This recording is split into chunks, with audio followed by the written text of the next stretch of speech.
समझ नहीं आ रहा अपने सैलरी इंक्रीमेंट का क्या करूं। बेटा इतना क्या सोच रहा है? अपने म्यूचुअल फंड्स के एसआईपी का टॉप अप करा ले। This is the right time. क्या? समझ में नहीं आया। बेटा इतना क्या सोच रहा है? अपने म्यूचुअल फंड्स का एसआईपी टॉप अप करा ले। This is the right time. अब समझा।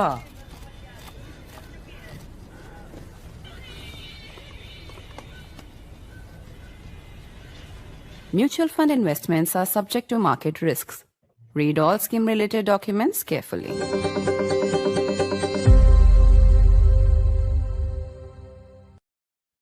It may have been years in the making, but the timing of the India-European Union deal escapes nobody. It is a clear message to Donald Trump and the tariff war he has inflicted on the world, even though neither India nor the European Union would officially say so. The Prime Minister, however, did speak about stability in a turbulent world and also spoke about what he called the weaponization of critical minerals and trade. The European Union, on its part, has already called the free trade agreement with India the mother of all deals and today triumphantly said, "We did it." What are the larger implications? Not just that luxury cars and wine and medicines will be cheaper, but there are clear geopolitical signals here, and we'll try and decode them on this special broadcast. I'm Barkha. You're with the Mojo story. On the program today, this image said it all. A triumphant image of India and the European Union, together accounting for 25% of the world's GDP. "We did it" was the proclamation, all smiles as all three leaders addressed the press jointly. Prime Minister Modi spoke about this agreement restoring stability in a turbulent world. Later, addressing business leaders, he also spoke about the weaponization of trade and minerals, a not so subtle swipe at Donald Trump, who in a parallel universe continues with his tariff war on large parts of the world. In the midst of all this, India and Canada have also reset their energy agreement and spoken of how 2 years in the interim were wasted. The world is getting on with business. How will Trump react? That's the big question. Let me introduce our very distinguished guest today as we look at the larger implications of the India-European Union trade deal. I want to welcome to the program veteran diplomat, Ambassador Dr. Mohan Kumar. Always a pleasure. Good evening, sir. Also joining us is military veteran, one of the finest strategic minds of India, General Shukla, Raj Shukla. Always a pleasure, sir. And joining us from the United Kingdom today is veteran journalist and commentator, Nicholas Nugent. It's good to see you, Nicholas, after ages, and good to have you back with us. Let me start actually by playing out Prime Minister Modi's comments. They were in Hindi. I will translate the essence of them, but they spoke about how this agreement restores order. I'm paraphrasing here, order in a turbulent world. Take a look.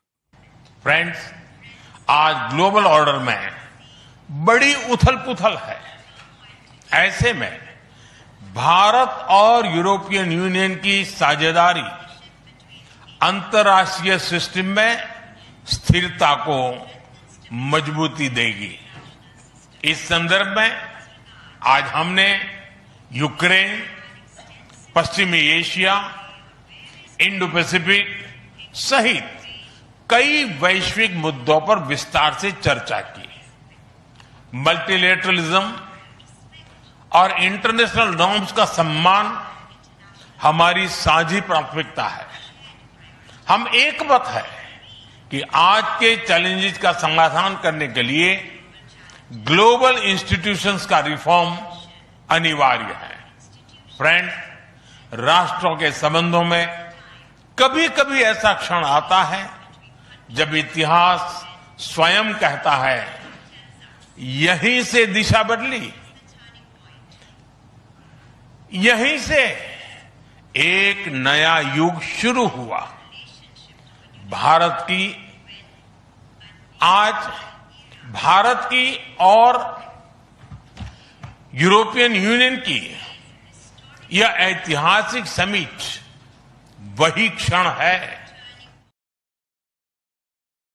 For anyone who had struggles with the Hindi, and for Nicholas's benefit and also for others in our audience, the Prime Minister there speaking about the importance of multilateralism, speaking about how part of the dialogue was a discussion on Ukraine, West Asia, and the Indo-Pacific rather, and then saying there comes a moment in the life of nations when there is a new beginning, a new era, and that is what has taken place today.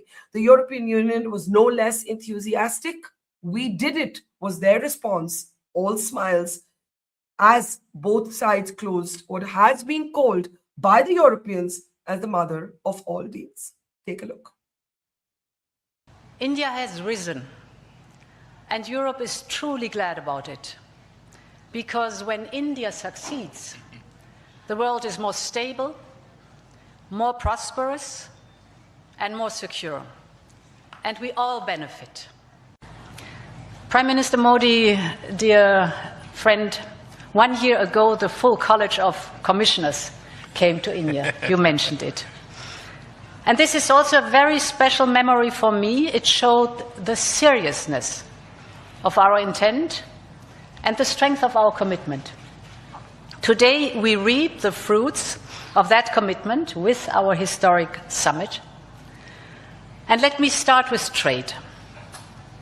Prime Minister, distinguished friend, we did it.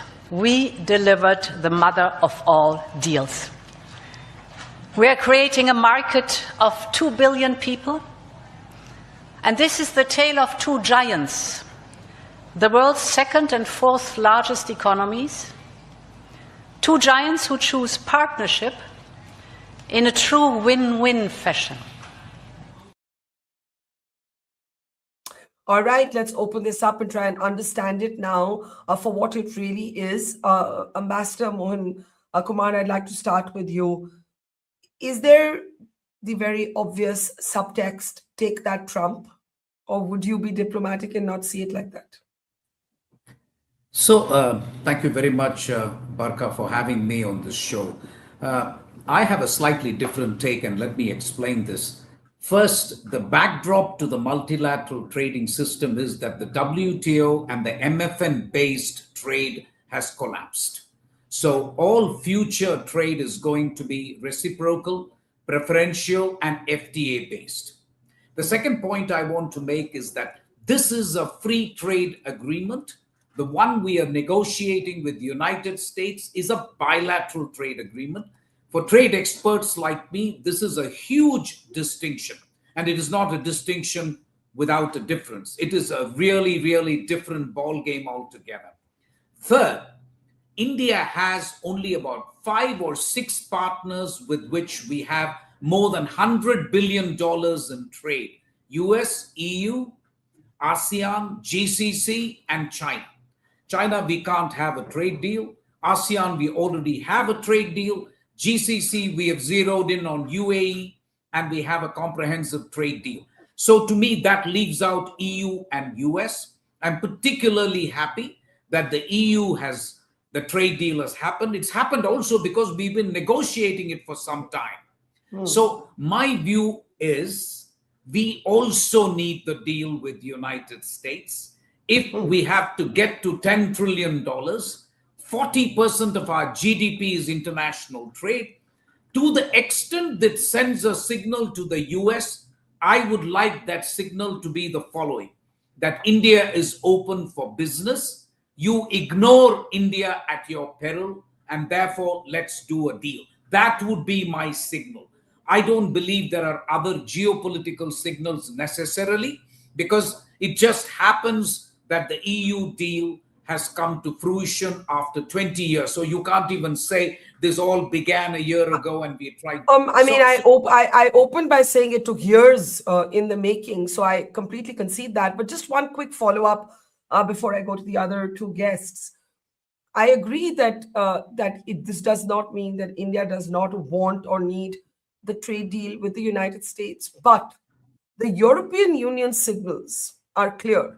For the EU to have closed this at the time that it has is at a moment of an unprecedented collapse with Trump. And they have realized that even the sort of obsequious attitude that they had to Trump didn't pay them any dividends. So even if you say India is not looking at this through the lens of Trump, would you concede that the EU is? It's I'm hard sorry. not to. Yes. It's hard not to concede that point to you. I think the EU foreign policy chief said we are de-risking from China. She did not use the word United States, but I hear what you are saying, and it's hard to contest what you are saying in terms of the signals that EU may have wanted to send. As far as India is concerned, I think we are trying to reduce our dependence on China. We are trying to make sure that there are 2 or 3 partners with whom we have over $100 billion trade, and it is no longer possible to trade competitively with EU if you don't have an FTA. EU has a free trade agreement with Vietnam. EU has a free trade agreement with Mercosur, although that has gone into a tizzy. And they give concessions to Bangladesh. They have removed some GSP concessions for India. So I've already described this as an FTA of necessity for India, not as a choice. It's actually, if you look deep down, we need this deal because we have ambitions to become a 10 trillion economy.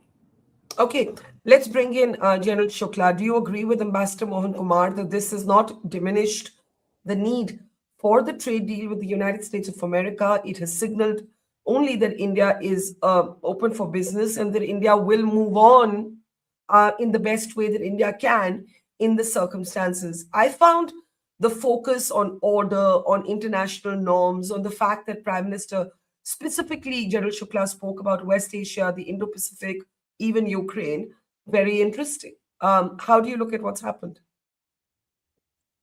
Mr. Kumar is the expert, so I have no option but to, he's a superior brain on trade. But, from the Prime Minister's body language, the words that he used, the phraseology, it is very clear to me, or at least it appears to me that it is far beyond trade. I mean, trade is significant, but new era and all that, what does it mean? It is significantly beyond trade. Third, on a lighter note, it's 6 p.m. here. I think it's about 6 a.m. in USA. Donald Trump gets up at 3. He hasn't yet tweeted on this because I'm a little surprised. So I was looking at social media. There's no reaction from him. But on the more substantive issues, I just have a few thoughts which I'll share with your viewers. One is that the very fact that we've announced this deal, about 25 years or 20 years, you said, 2013, it got stuck in that whole problem with the automobile. So the conclusion itself is a significant step. But at least my reading tells me that it will go through a lot of legal scrubbing. Towards the end of the year, it goes to the parliament. Look what's happened to the Mercosur deal with the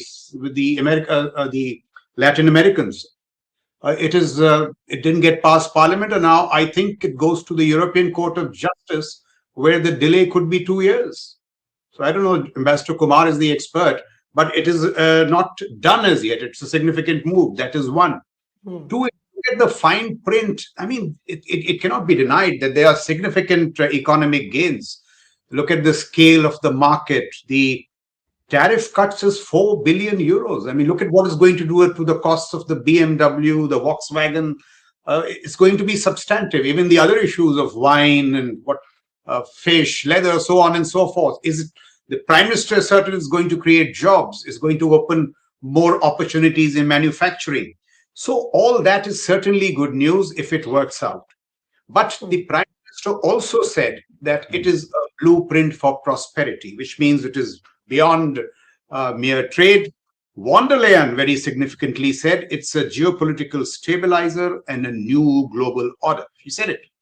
Now, she underlined the power of cooperation and collaboration between India for all the advantages it had and for Europe. And she spoke of technology and all. But see, how deep will this go? Does it mean we'll get Dutch lithography? I don't think so. That's not going to come to us. So the minutiae have still to play out. So it's good news. But, a lot of things to watch out for. Now, a few comments in the geopolitics. I think the obvious response to Trump, and officialdom will not say it, but my inference is that if you consider tariffs as a security instrument, there are better ways of doing trade.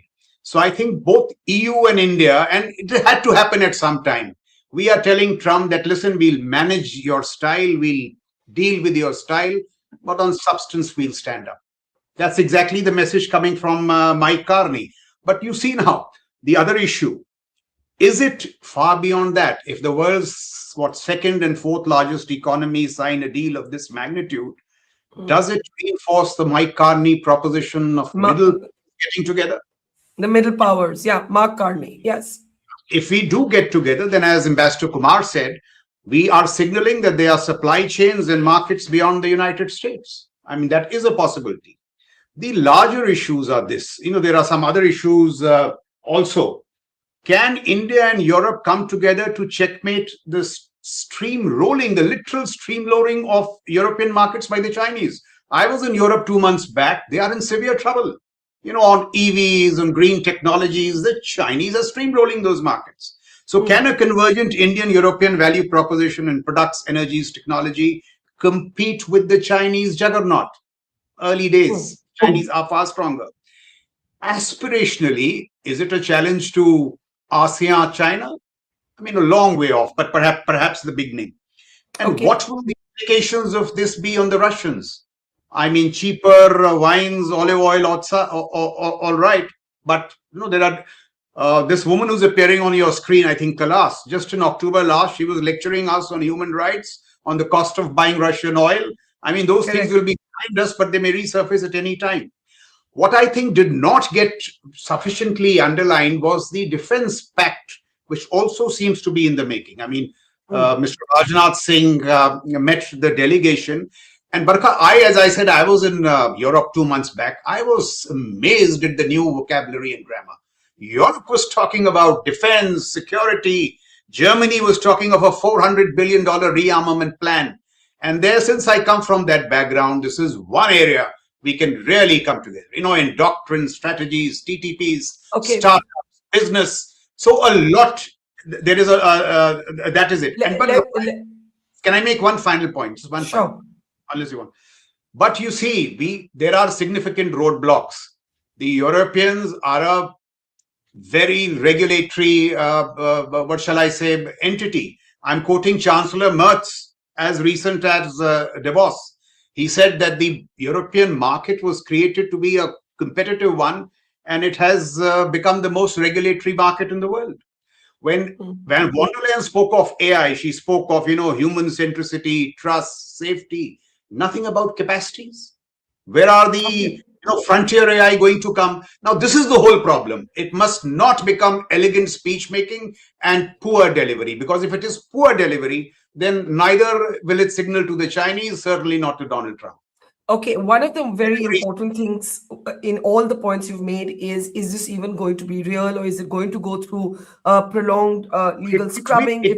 It will go through. It may go through. There will be legal hurdles, but delivery is key. That's the point. Okay. Ambassador Kumar, give me a moment. Nicholas has been waiting very patiently. Let me just get in a word from him. The perspective from there, especially for somebody like Keir Starmer, who has been embarrassed and humiliated, I would say, by Trump more than once. The European Union seems to have decided to get on with it. There's a clear shift in gear. And as I was saying to Ambassador Mohan Kumar, whether or not India is sending a message to Trump, the EU is. How is the Trump administration, the fact that Britain was once considered America's closest ally, the fact that Trump has treated his own allies, and India is not an ally, but his own allies so shoddily, how is that playing out among people at large? What is the popular opinion, Nicholas? Give us a sense from there. Well, that's a big question you ask, but may I first of all say that I'm entirely on India's side in this deal. I've lived in India, as you may know, a long time ago, when it was very protectionist. And I see this as the latest stage in reducing that protectionism, coming of age in a sort of economic sense. I don't know if I'm entitled to hold that view, but I'm very excited for you that you have this 2 billion deal, 2 billion in the terms of the populations of India and the European Union. And you may also remember that Britain signed its first free trade agreement with India after leaving the European Union. So Britain is very much a free trade nation and very much in favor of what we might call the traditional rules of free trade agreements and the WTO and such forth. So that's two reasons why I'm very positive about this deal. We signed with India before we signed with the EU, and then we signed agreement with the United States. And I have to say we're a little uneasy about the agreement with the United States. We're not sure it'll hold. We're much more confident about the agreement we've signed with India and the EU. But you ask a bigger question. You're asking about British-American relations. We were all quivering 10 days ago, I can tell you, when Mr. Trump threatened tariffs if we didn't support his bid to take over Greenland. It might sound quite trivial, but when your oldest friend, greatest ally, threatens you economically because you won't support its foreign policy, that's really quite a shock to the system. Things diminished after Davos, the important Davos speech. And then there was quite a big row between Britain and the United States when Mr. Trump appeared to downplay the role of British and other European troops in Afghanistan, frankly, in response to an attack on the United States. So there was a big sort of jerk within NATO, the other organization that links Britain, or another organization that links Britain with the United States. Now, things have calmed down a lot. But I would just like I'm saying, I think this deal you've signed with the European Union supports the traditional rules of free trade and the WTO. We have some other worries still. What's this board of peace that Mr. Trump's talking about? Is that a threat to another international organization, the United Nations? It begins to look like it. Goodness, hasn't the world been turned on its head in recent months? So once we get to signing deals according to traditional rules of international engagement, both economically and in other respects, then I feel rather more comfortable. And I think I express a view perhaps the majority of the British people feel. We want to get back to traditional rules, international law, United Nations, all those things that have arguably held the peace, the true peace and perhaps the economic peace over the last 80 years or so. But can I add one last thought, that I'm very interested in Mr. Shukla's comment about the defense, because I too noticed that there is a defense element to this deal, or at least defense conversations are going along between India and the EU, because we're all wondering, aren't we? Or you must be wondering about the Quad, where you have some defense relationship with the United States. So if you're talking defense, I don't think it's going to lead to a deal, but if you're talking defense with the EU, that again suggests that we are, you and we are both facing a world where we stop being quite as dependent on the United States as we once were. Yeah, I think that's a super interesting point about the Quad. And let me bring in Ambassador Kumar at that point. The Prime Minister specifically mentioned the Indo-Pacific. That is a nomenclature very much in the context of what the Quad was originally conceived to be, where India was the sort of countervailing force to the rise of China. There is an increasing skepticism about what meaning the Quad will have, at least while Trump remains the president and Trump continues to be this sort of whimsical leader. I do want your response to that. Also to General Shukla's point, and Nicholas also flagged that on defense. And third, I think it is really interesting, and I'm glad Nicholas reminded us of the sort of outrage in the United Kingdom over comments made by Trump over the role of British troops in Afghanistan. He had to actually walk that back. He had to do a fresh post saying how he didn't apologize, but he kind of acknowledged their role. Those in the media who are soft on Trump, Nicholas, even people like Piers Morgan, etc., criticized him for those comments. So something is shifting, Ambassador Kumar. Whether or not we peg this on Trump, the world is just shifting. And it is in large measure thanks to Trump. So there is a geopolitical reaction that is immediate, and there is a geopolitical analysis that has to do with the medium to long term.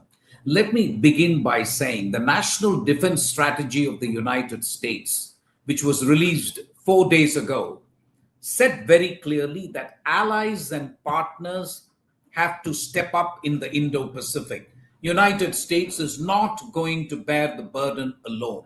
So if somebody were to ask me from the United States what the hell EU and India are doing in the area of security and defense, my response will be we are doing precisely what the Americans wanted us to do, which is we are chipping in. We are taking care of Indo-Pacific because there is very clearly a sign from the United States. There is security and foreign policy retrenchment from except the Western Hemisphere and the homeland and China. So that is what we are doing. And I don't think that's a problem. I think as regards the points made by General Shukla on the procedural issue, I want to draw attention to your audience that there are 3 ongoing negotiations: the FTA, the investment, and the GIs, which is the geographical indications.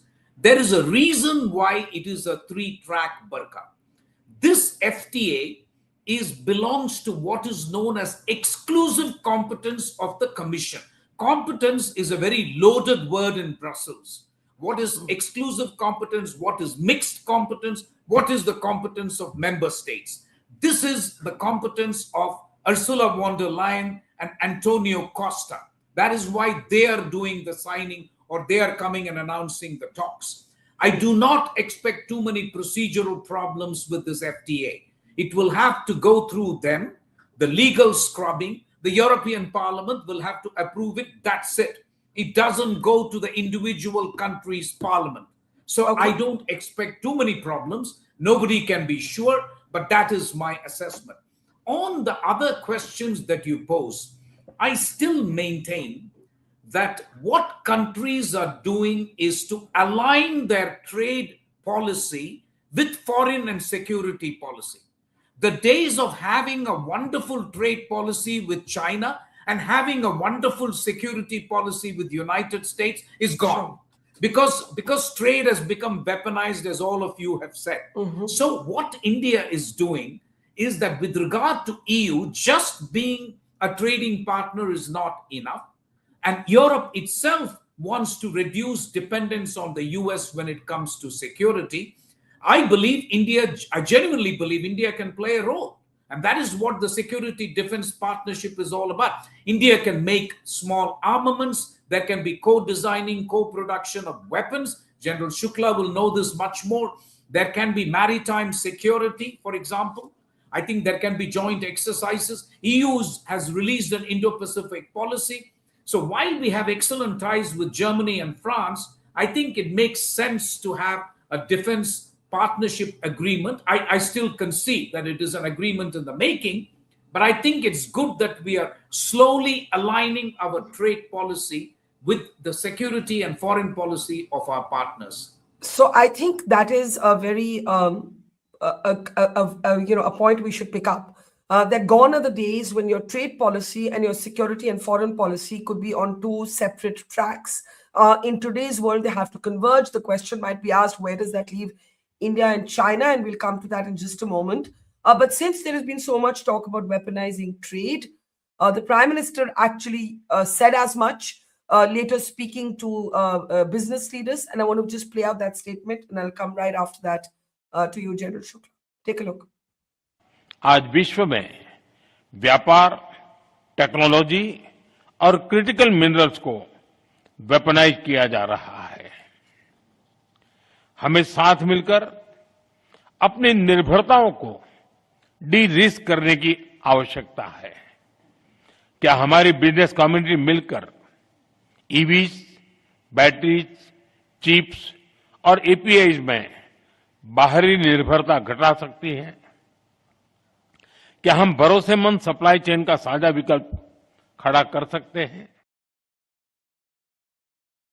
Trade, technology, and critical minerals are being weaponized, Nicholas. That's what the Prime Minister said there. On a lighter note, to you, General Shukla, before you respond to that, we have one of our audience members, Renuka, saying Trump might actually eventually win a peace prize because he's brought the world together while he destroys the equity of his own country irreversibly. And this is true. Many of disagreements among countries, nation states, countries have had to move on and gloss over them.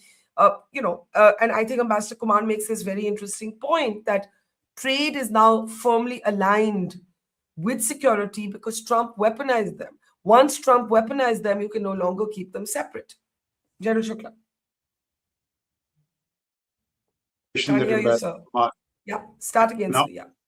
Yeah. I'll go along with the initial observation which Ambassador Kumar made, that despite all Trump's antics, we have no option but to go along with the United States in many areas. And I'll tell you the reason. Look, everybody is hedging, everybody is humming and hawing. Mike Carney came to China and signed all deals, but Canada is part of the Golden Dome. He's not been able to say no to Trump about the Golden Dome. So this is the power of Trump. We did a fabulous agreement with the Biden administration, seas to the stars. What did Trump do to it? So Trump remains a problem. And you see, wine and fish and all is good stuff. But what is critical is now what's going to come up. I think on the 4th of February, Marco Rubio is going to host our External Affairs Minister in the Critical Minerals Summit. What are we going to get out of it? Pan Silica or Pax Silica, we were a late invitee, and I think only on the prompting of Sergio Gore. Now, those are the areas, which are more worrisome, and I thought the Prime Minister was also pointing to it. And apart from this, I would like to make two observations. You look at, why I keep saying capacity and action. Brussels is the center of EU and NATO. I don't think the Indian military till today has a defense attaché there. How are we going to do the defense stuff? We really have to step up our game, especially when you're dealing with people like Trump. The last point, and here I have a slight, shall I say, a nuanced disagreement with Ambassador Kumar. The purpose of the Donro Doctrine is containing Chinese hegemony in the Indo-Pacific. Western Hemisphere firm base, Europe to the Europeans versus Russia, no permanent commitment in the Middle East, but he's speaking repeatedly of denying deterrence in the first island chain. And he's also asking the allies to step up. So now here the problem is that vis-a-vis American expectations in the first island chain, we have really nothing much to offer. And so therefore the complications come, with the Americans. And what we can do with the Europeans, the Germans are very strong on manufacturing some of these deep technologies. We can come together in these spaces to build capacities. And, there is a business opportunity and there is a national security opportunity in the rearmament of Europe. But in terms of some lethal outcomes in the Indo-Pacific, I don't see them happening. There each is to his own. I mean, nobody will shed blood for India. We'll have to shed our own blood. Well, that's a lesson I think we've had to learn pretty much all of the last year. But before I come to Nicholas, I want to play out what the NATO chief, Nicholas, said in the last 24 hours. He said that Europe cannot defend itself without the United States. This is, of course, in the backdrop of the ongoing debate over whether Trump might go for Greenland. Trump, of course, as you mentioned, after Davos has dialed back. General Shukla, do you have a point to make? I want to make a brief. I was really surprised. I know what Ambassador Kumar says. In official circles in Europe, Germany, they are talking of Putin attacking NATO as early as next year. That's the new dateline there. 2027, Putin attacking NATO. Okay, so let's play out this comment from the NATO chief, come to Nicholas, and then we'll get Ambassador Kumar to react. Take a look. And if anyone thinks here, again, that the European Union or Europe as a whole can defend itself without the US, keep on dreaming. You can't. We can't. We need each other. And why do we need each other? I tell you. First of all, because also the US needs NATO. And the US is not only in NATO to prevent a mistake after the First World War, not to re-engage with Europe. And then again, the long arm of history reaching out to the US again in the Second World War. Nicholas, of course, the United Kingdom, as you mentioned, may have left the European Union, but the larger question still remains, and my other two guests have alluded to it. No matter how irritated, frustrated, annoyed, overwhelmed, gobsmacked we may be by Trump, the NATO chief there is saying Europe can't even defend itself without the United States. And actually, NATO's lack of capacity has been shown up in these last few weeks. Because frankly, if Trump hadn't dialed down, if he had gone for Greenland, militarily, what could the Europeans have done? What would the United Kingdom have done? Well, let's leave aside Greenland because I think that's a relatively minor issue. But NATO has been shaken up, yes, but not initially by Mr. Trump. It was shaken up firstly by the Russian invasion of Ukraine. We've been on edge for, 4 years now, coming up to 5, since that happened. Mr. Trump just took that to the next stage and said, we need each other and you guys need to spend more on defense. We've all taken that message. It's a message well made. And I think I'm right in saying that every country, or at least almost every country within NATO, has increased its defense budget. In Britain, we certainly have. We are scared. I won't deny that. We are scared of what happens next in Europe. Somebody quoted the suggestion that a NATO country will be attacked next. Well, yes, we've been in that mood or that fearfulness ever since the invasion of Ukraine, and countries like Estonia, Latvia, Poland feel it even more than we do on the western edge of Europe and such forth. So, but in any case, nobody in this debate or nobody anywhere is suggesting ending relations with the United States. We are mutually dependent. We just feel that very strongly within NATO. So I haven't given enough thought to the Indo-Pacific element of it, but I know India has always kept away from formal alliances, perhaps only going for informal alliances such as the Quad, which is why, as I said earlier, I'm very interested to see that there are defense conversations going on with the EU. I'm sure you're not looking for another partner because you don't sign alliances, but interesting that trade has a relationship with defense. I'm not sure I see them as being quite hand in hand in the way that was suggested.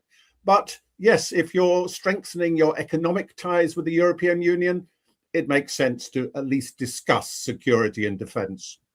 Okay, it's time for last comments. General Shukla, give me a second. Let me start with Nicholas. You did allude to the so-called peace board. I think Trump has found very few takers for this peace board. Do you think that it is going to be difficult to handle him on this for the United Kingdom and for the Europeans, Nicholas? Yes, definitely. So I think we're quite encouraged that the take-up hasn't been so great after all. But the UN is not perfect. As again, India is always keen to point out, the Security Council, the permanent member veto, we could do with some reform there, but it's the best thing we've got at the moment for trying to ensure world peace. And I don't really see how the Board of Peace is going to improve on that. Okay, General Shukla, let me bring you in. You wanted to respond to something Nicholas said, but I do want to talk about this peace board. There was a sense in India, divided opinion, some arguing that, maybe you take a seat inside the tent rather than remain outside. You try and influence the conversation. Most others saying, oh my God, please stay miles away from it. Where do you weigh in on the debate? I think a country of India's size and heft has to stay out. We can't put up with Trump's shenanigans in the Board of Peace.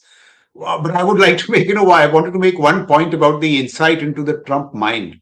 McMaster, in his biography, when he was the national security advisor to Trump, makes a very interesting point. He said whenever Trump would travel abroad and he would send him all those sheets of papers, he would put them aside and would say, "Bhai, tell me two things. What is our trade and how much does that country spend on defense?" I mean, the only two thing matters. So when you speak about Quad and all to him, possibly the question he'll ask is, what does Quad spend on defense? And if Quad is not spending anything on defense, not getting any meaningful deterrence, in the Trumpian view, it's of no use. I mean, this is what he... So do you believe the Quad is a sort of, is kind of dead before takeoff? So I'll tell you, the Trump's Quad started off as some kind of security partnership. Then it suddenly metamorphosed into making vaccines. So we've diluted the salience of Quad ourselves. And then we said, no, we'll use it for technologies and all. Now that makes sense, but that the third part makes no sense to Trump. When he speaks about a security arrangement, he looks for combat deterrence, and in the Quad he finds none.